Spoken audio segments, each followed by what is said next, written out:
Distinguished guests, the President of the United States, accompanied by Jesse Gary and Rox Brown.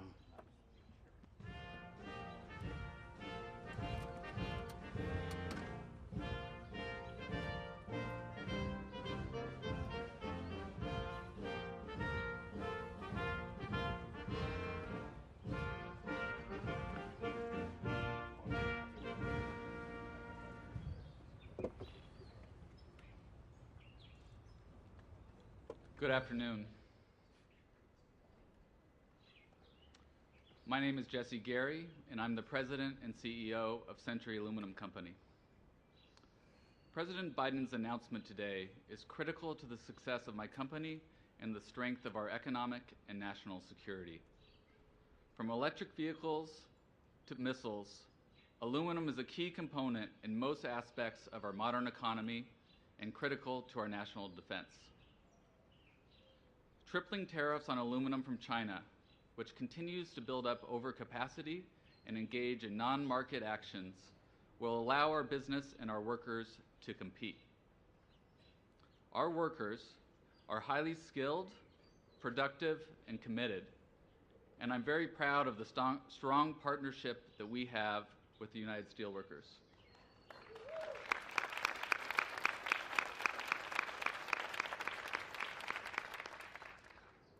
We all benefit from the President's actions today, coupled with his broader approach to revitalize American manufacturing, which has greatly benefited our operations in Kentucky and South Carolina. The tariffs on Chinese steel and aluminum also advance our efforts and President Biden's efforts to make cleaner metal.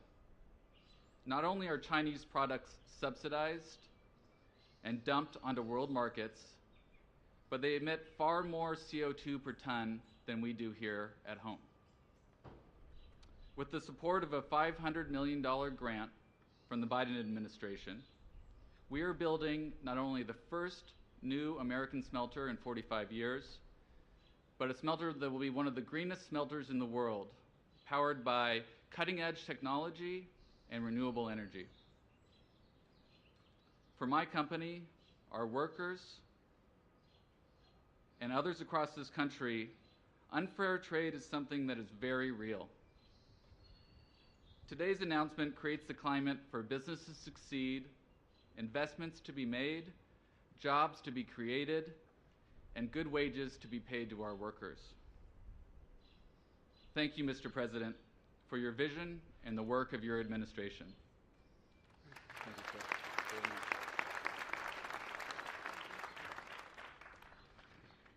Good afternoon. My name is Roxanne Brown, and I'm International Vice President at Large for the United Steelworkers Union. The Steelworkers is the largest industrial union in North America, so the work of President Biden and his administration is especially consequential. From mining to metals, from aluminum to zinc, from paper to fiber optics, international trade has an enormous impact on our members' jobs and their lives. Just about a month ago, we hosted President Biden at our headquarters in Pittsburgh, and there our union's international president, Dave McCall, spoke of the decades-long partnership we've had with President Biden, dating back to when he first ran for Senate. And all that time, we've never questioned his commitment to working people. He is the most pro-worker, pro-union president we've ever had.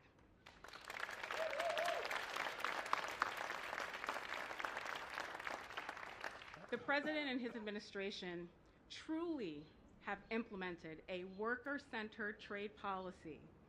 He's confronted unfair trade, not only using trade tools, but also investments to regain, reignite, and renew manufacturing capacity. These trade tools are vital in stopping unfair and anti-competitive actions of countries like China. But coupling them with investments, procurement policies, and other actions is key. And that's what President Biden has delivered. He has stood up for us. From the CHIPS Act to the Inflation Reduction Act, he's doing what no other president in my lifetime has done. President Biden's trade policy is about making sure that everyone can participate and everyone can win. It is truly my honor to introduce the President of the United States, Joe Biden.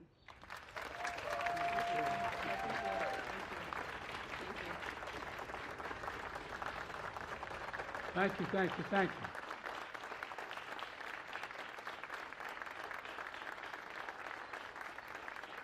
Now, I assume you're standing in case you have to run when the rain starts. Please, have a seat. Rox, thank you very much for all you do to fight for American steelworkers. I mean that sincerely. All right, and I want to recognize all the labor unions here today, including steel workers, auto workers, sheet metal workers, AFL-CIO, IBEW, communications workers, boilermakers, machinists. I'm proud, as Rox said, to be labeled the most pro-union president in American history. You heard me say it before. Wall Street's important, a lot of good folks there, but they didn't build America. The middle class built America, and unions built the middle class. Folks, leaders from key American industries are here as well, including steel, aluminum, solar, semiconductors, automakers, and members of my cabinet are here as well. Janet Yellen, the front row is Murderer's Row here. Treasury Department, Julie Sue, of Labor, Catherine Tai, our nation's trade representative, and outstanding members of Congress as well. From Michigan, Debbie Stabenow is here. Debbie, welcome. And Haley Stevens is here. No, I guess there you are. You did make it. They told me you might not be able to make it. I'm sorry. All right. And Congresswoman Debbie Dingell. Again, you smile, Debbie. It's okay. Lisa Slotkin. Well, you should be. You're responsible for a lot of this. Thank you for joining us as I announce a series of actions to make sure American workers and American business and corporations can compete and win in the industries of the future, because that's what this is about. The fact is, American workers can outwork and outcompete anyone as long as the competition is fair. But for too long, it hasn't been fair. For years, the Chinese government has poured state money into Chinese companies across a whole range of industries: steel and aluminum, semiconductors, electric vehicles, solar panels, the industries of the future, and even critical health equipment like gloves and masks. China heavily subsidized all these products, pushing Chinese companies to produce far more than the rest of the world can absorb, and then dumping the excess products onto the market at unfairly low prices, driving other manufacturers around the world out of business. You know, I won't go into it, but we were talking today about how many aluminum plants there used to be and how many there are now. The price is unfairly low because Chinese companies don't need to worry about a profit, because the Chinese government subsidizes them and subsidizes them heavily. And the Chinese relies on other anti-competitive tactics as well, like forcing American companies to transfer their technology in order to do business in China. I spent a lot of time with Xi Jinping. Early on, I told him, he said, "Why am I being unfair with China?" Not unfair. I said, "Look, we'll play by the same rules if you want. If you want to do business in China, you got to have a 51% Chinese owner. You got to provide access to all your intellectual property, etc. You want to do that in America? With silence. Sometimes they just outright steal through cyber espionage and other means. And it's been well documented and internationally recognized. And when you make tactics like these, you're not competing. It's not competition. It's cheating. And we've seen damage here in America. To name one example, back in 2000, when cheap steel from China began to flood the market, U.S. steel towns across Pennsylvania and Ohio were hit hard. And any of you from those areas know well. More than 1,800 iron workers and steel workers in Pennsylvania and Ohio lost their jobs. I'm not going to let that happen again. That's why today I'm announcing new tariffs in key sectors of the economy that are going to ensure that our workers are not held back by unfair trade practices. They include the thing I'm announcing today: 25% tariff on Chinese steel and aluminum products. And we'll counter China's overcapacity in these industries. And we're making major investments in clean American steel and aluminum. Clean American steel and aluminum. It's a big deal. Clean because of the way we manufacture it here. It emits half as much carbon as steel made in China. Last month, my administration announced the largest investment in clean manufacturing in all of history. up to $1.5 billion in 6 clean steel projects across America, creating and supporting thousands of union jobs. Next, a 100% tariff on electric vehicles made in China. People say, wow.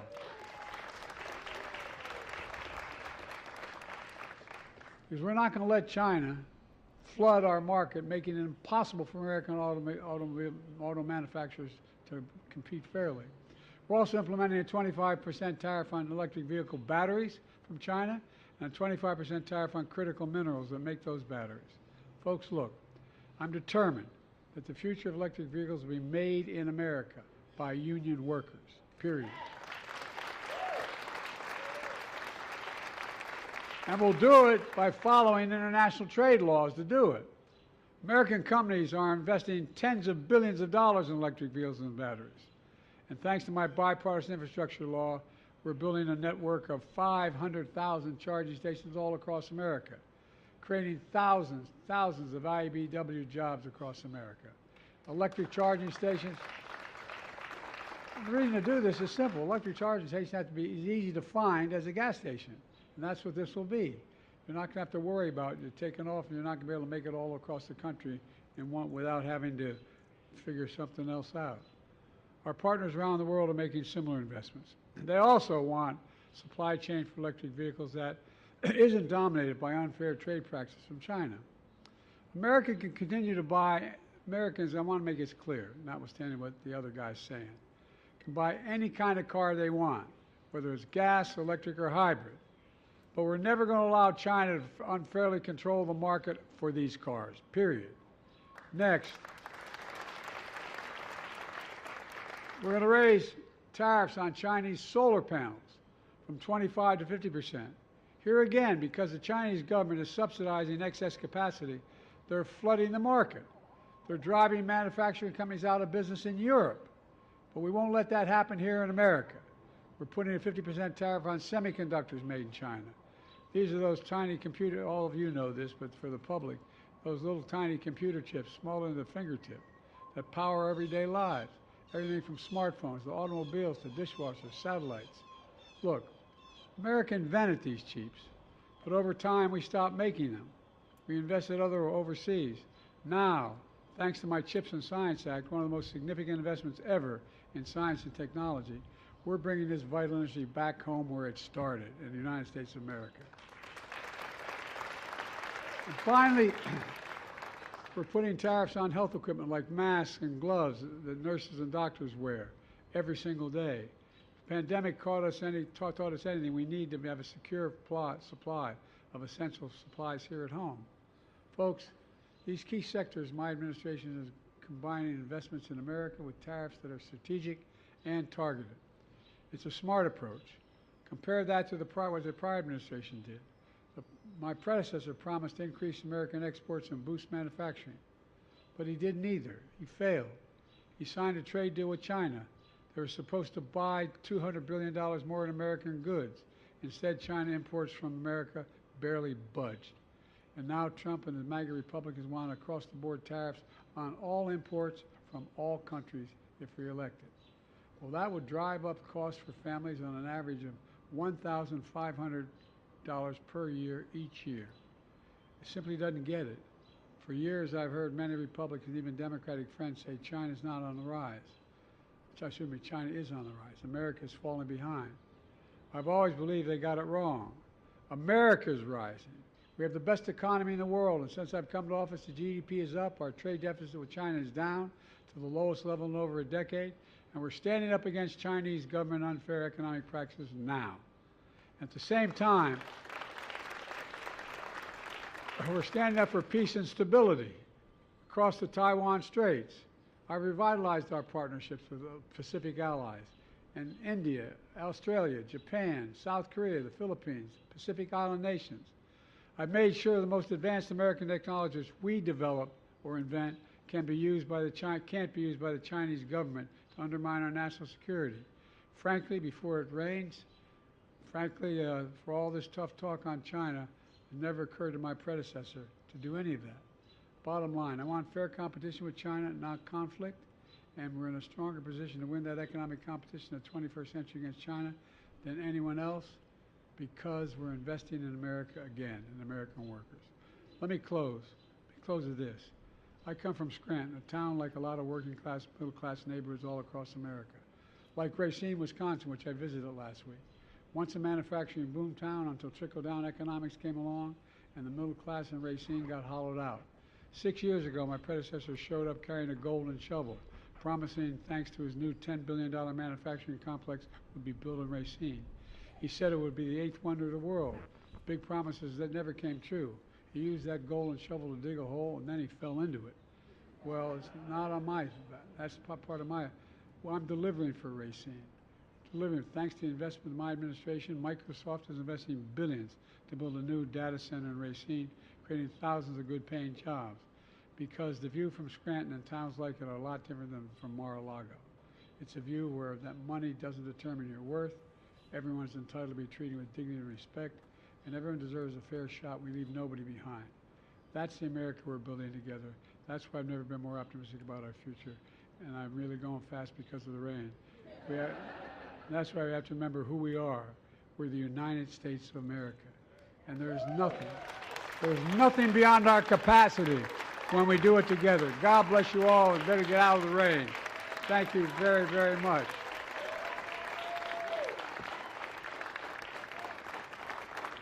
Thank you. Oh, we got to stop. I'll take our questions there. Mr. President, please sit. Please sit. Please sit.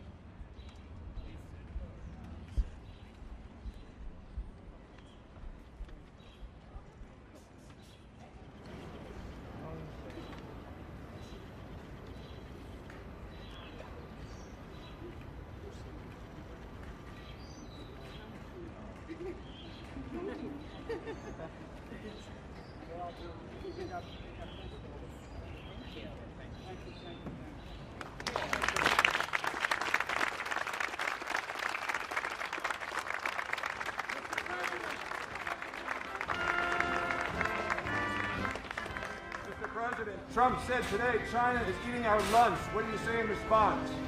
He said China is eating our lunch. That's what Trump said today. We've been feeding it a long time.